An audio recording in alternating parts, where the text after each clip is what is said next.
I'm Matt Brown, the Complex Manager at the San Francisco Bay National Wildlife Refuge Complex, and you're watching This Week at Interior!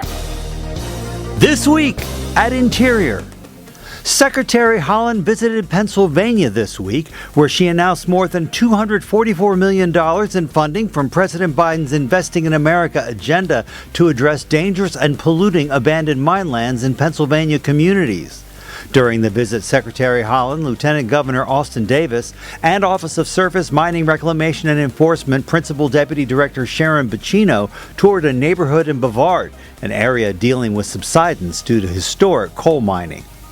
Interior this week announced the Bureau of Ocean Energy Management's approval of the New England Wind offshore wind project, the nation's 8th approval of a commercial-scale offshore wind energy project under President Biden's leadership.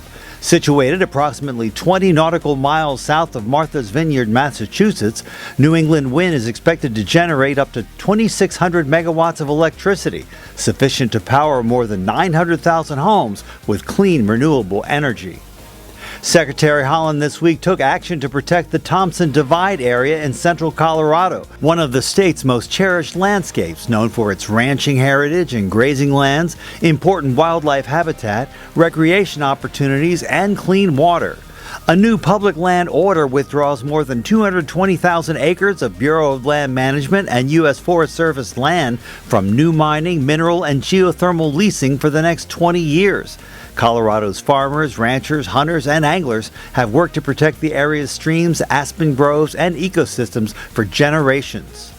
Principal Deputy Assistant Secretary for Water and Science Michael Brain and Bureau of Reclamation Commissioner Camille Kalimlin-Touton headed west this week to highlight the President's Investing in America agenda when it comes to securing critical water access. Principal Deputy Assistant Secretary Brain visited the Kern Fan Groundwater Storage Project in Bakersfield, California, to highlight a $3.9 million investment for small storage water projects.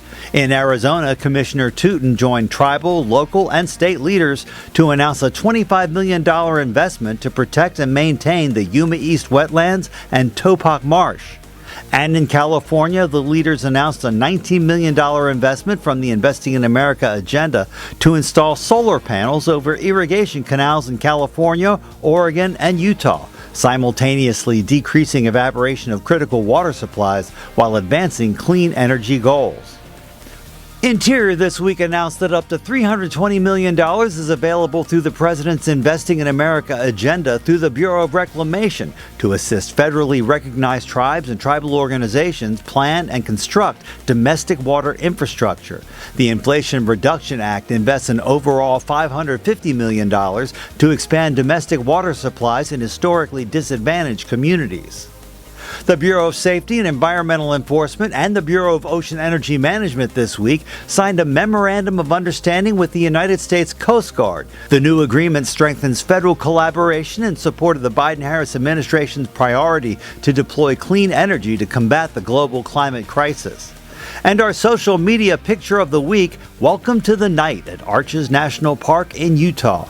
During International Dark Sky Week, the gravity-defying arches, rock formations, and some of the darkest night skies in the nation make Arches an ideal place to observe the unspoiled views of the stars glittering above.